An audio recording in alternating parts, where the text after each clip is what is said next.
Наступает время, когда всякий, убивающий вас, будет думать, что он тем служит Богу.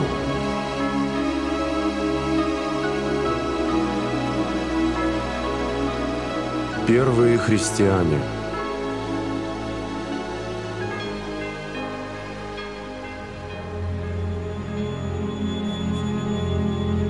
Сошествие Святого Духа на апостолов ознаменовало собой рождение христианской церкви.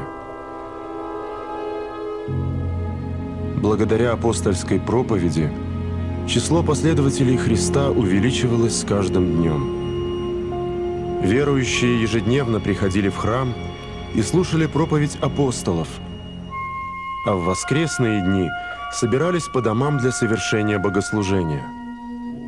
Раннехристианская литургия складывалась из благодарственных молитв Богу, благословения хлеба и вина, претворяемых в тело и кровь Христову, и причащение всех верующих.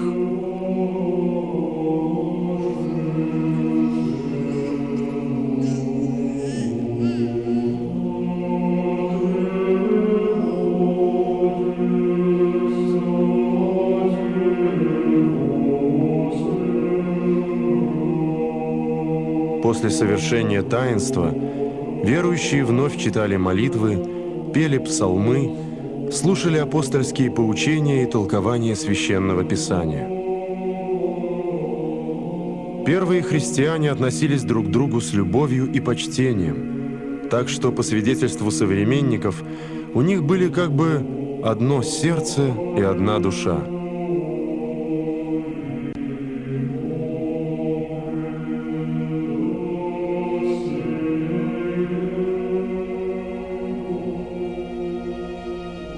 «Посмотрите, как они любят друг друга», писал о первых христианах известный апологет Тертуллиан. Многие верующие продавали свои имения и полученные за них деньги приносили к апостолам для раздачи нуждающимся. Уже в книге «Деяний святых апостолов» и апостольских посланиях присутствует упоминание о епископах, пресвитерах и диаконах. Посвящение в сан сопровождалось молитвой и возложением апостолами рук на посвящаемого. Тем самым уже в первые годы после воскресения Христова в церкви устанавливается апостольская преемственность в священстве.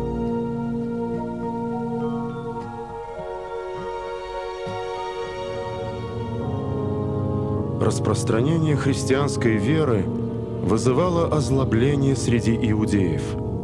Христиан начали подвергать преследованиям. Многие из них были посажены в темницы и казнены по ложным обвинениям.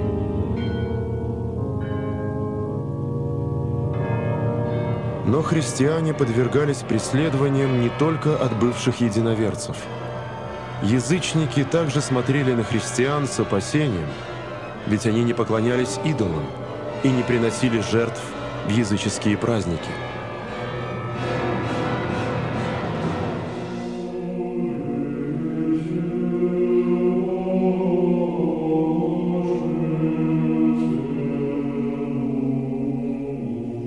Поскольку было известно, что христиане собирались по ночам в домах и вкушали в своих собраниях тело и кровь, их обвиняли в человеческих жертвоприношениях.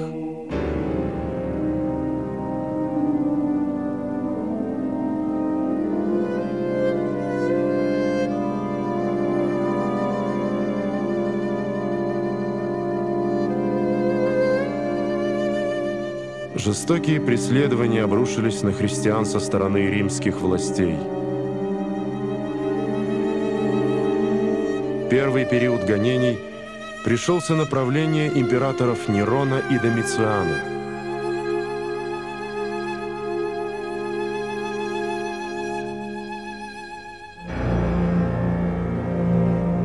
Последователей Христа распинали на крестах, бросали на съедение диким зверям обливали смолой и поджигали вместо факелов во время народных гуляний. Количество христианских мучеников особенно возросло во время царствования императора Марка Аврелия. При нем по отношению к христианам начали употреблять изощренные пытки и истязания, в ходе которых христиан убеждали отречься от веры.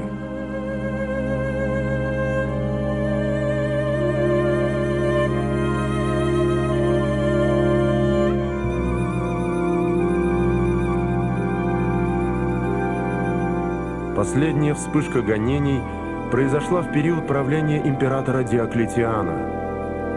В эти сложные времена христиане избрали местом своих собраний римские катакомбы. Они до сегодняшнего дня являются уникальным источником по истории христианской церкви и подлинной сокровищницей раннехристианского искусства.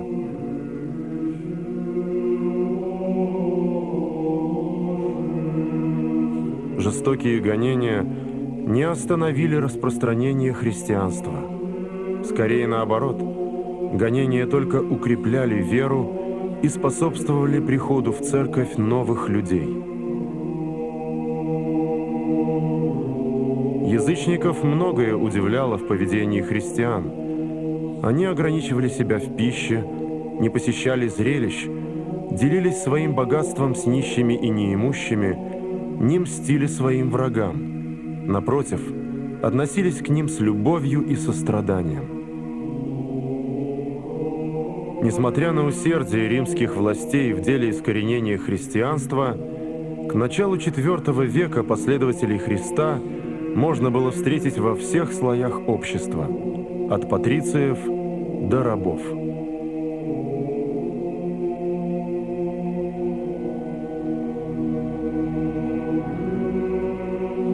Наконец, при равноапостольном императоре Константине Великом христианство из гонимой религии превратилось в государственную.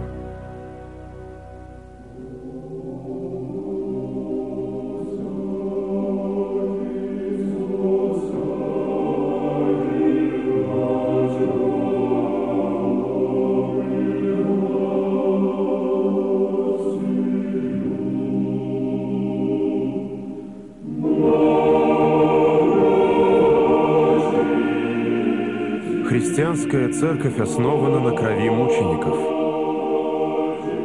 Непоколебимая вера, мужество и твердость святых, пострадавших за Христа в первые века, производили неизгладимое впечатление не только на свидетелей казни христиан, но даже на самих мучителей.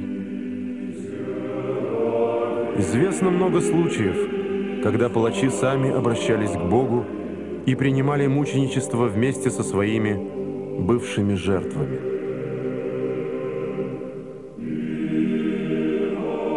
Мученический подвиг первых христиан стал той евангельской закваской, которая преобразила всю Римскую империю, а затем и весь мир.